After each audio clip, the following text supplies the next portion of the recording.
שלום חברים, כאן עידו ואור בפרק חדש של משחקי גנבים. זה הפרק השני שלנו, והיום אנחנו הולכים לשדוד בנק אחר. זה בנק עשיר, מיליונר ממש. אור, תגיד שלום. שלום. עכשיו רשום לנו כאן שמי שיגיע ראשון יקבל תוספת כסף. מה, באמת? כן. גדול, אני רוצה. לא, זה הולך להיות אני. איך אתה? what the fuck? מי זה האיש משמאל? מי זה האיש משמאל? אין לי מושג. לדעתך הוא היה אריה? נראה לי שבפרק הראשון זרקנו איתו. כן. נראה לי. אני לא בטוח. גם אני לא כזה בטוח בזה. אז אתה בא איתי במדרגות? עלה. אני לא יכול. לך אחורה, תסתכל אחורה ואז... תסתכל, שוב. מה לעזאזל קורה כאן? ואיפה את החברים? צריך לחכות עד שעידו יסיים את הסרטון. ואקבל כסף כמובן. כן, אתם יודעים שהמשחק הזה מביא לכם כסף בכרטיס אשראי?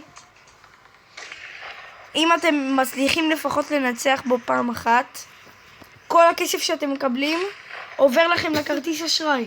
והנה אור, כרגע אני מסתכל אצלו במסך, הוא יכול לבחור או 5,000, הוא פתח עכשיו תיבה, הוא יכול לבחור או 5,000, או כמה פצצות, או חבית.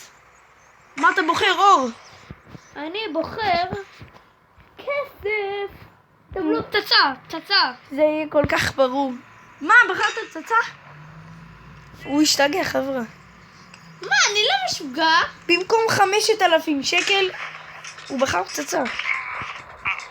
קיבלתי עוד כסף. קיבלתי עוד כסף. עכשיו הבנתי מה פצצה, מה זה? תפתח עוד תיבה. הנה אור פותח עוד תיבה. 4 שניות סיום. האם הוא יגיע? הוא לא יגיע. יואו, נעצר שנייה אחרונה, וואו. אור, מה אתה בוחר? טילים. וואו, טילים שאין לו או כסף. מה הוא בוחר? טילים שאין לו כסף. שיקוי טילים. לא בצד. אוי.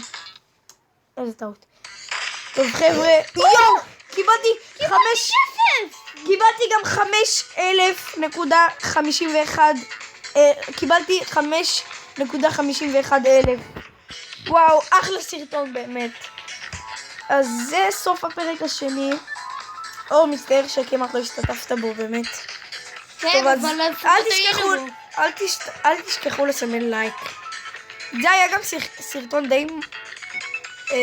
איך אומרים? לא משנה. זה סרטון די מספק. אז חבר'ה, באמת, תודה שאתם צופים בנו. יאללה ביי.